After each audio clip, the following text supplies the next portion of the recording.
Welcome to Lost in Revision. All of our content is public domain, literature, fairy tales, and folklore. We are here to celebrate the original stories, not just read the modern sanitized versions. We post short segments of stories daily and monthly full episodes where we read and discuss popular classics. Come and find us on Patreon to listen to the full chapters early and without interruption.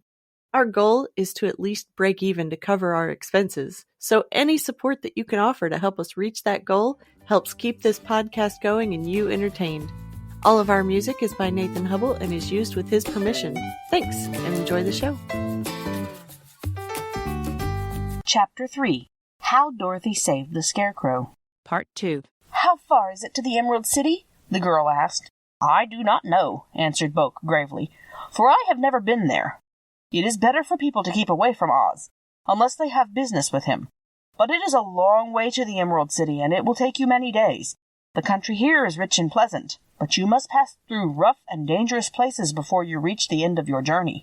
This worried Dorothy a little, but she knew that only the Great Oz could help her to get to Kansas again, so she bravely resolved not to turn back. She bade her friends goodbye and again started along the road of yellow brick. When she had gone several miles, she thought she would stop to rest, and so climbed to the top of the fence beside the road and sat down. There was a great cornfield beyond the fence, and not far away she saw a scarecrow placed high on a pole to keep the birds from the ripe corn. Dorothy leaned her chin upon her hand and gazed thoughtfully at the scarecrow. Its head was a small sack stuffed with straw, with eyes, nose, and mouth painted on it to represent a face. An old pointed blue hat that had belonged to some munchkin was perched on his head, and the rest of the figure was a blue suit of clothes, worn and faded, which had also been stuffed with straw. On the feet were some old boots with blue tops, such as every man wore in this country, and the figure was raised above the stalks of corn by means of the pole stuck up his back. While Dorothy was looking earnestly into the queer painted face of the scarecrow, she was surprised to see one of the eyes slowly wink at her. She thought she must have been mistaken at first, for none of the scarecrows in Kansas ever wink. But presently the figure nodded its head to her in a friendly way.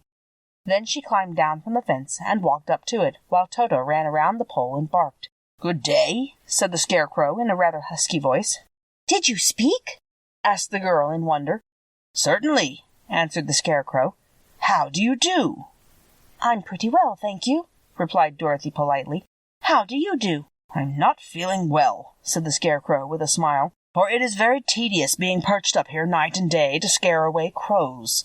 "Can't you get down?" asked Dorothy. "No, for this pole is stuck up my back. If you will please take away the pole, I shall be greatly obliged to you."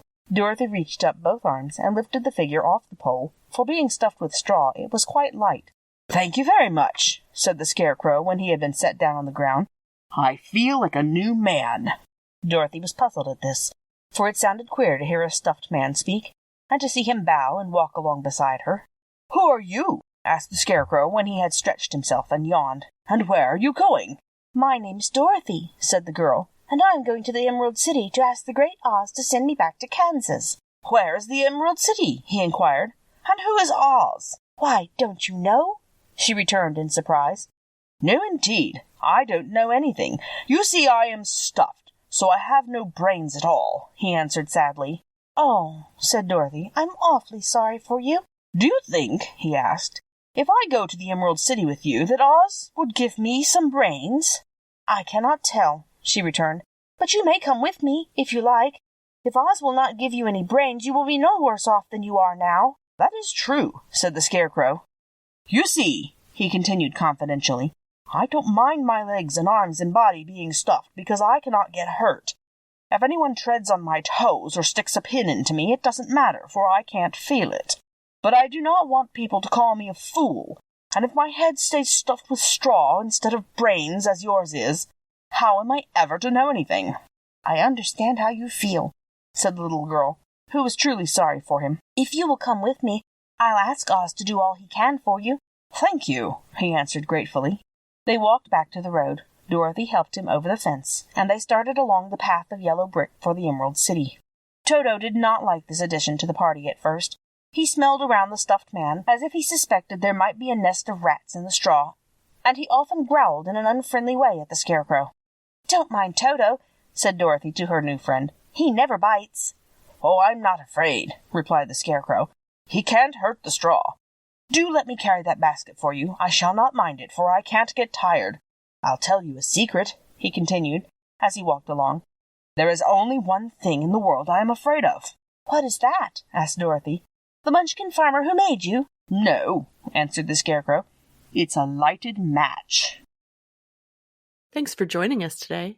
Check us out on Patreon. The Storytime level is only $3, and you can help us meet our small goal of breaking even and covering our expenses. Your support helps pay for all of the things that podcasting requires, and helps keep this show alive and growing. If you can't afford to support us financially, go give us a good review, subscribe or follow, and share with your friends and family.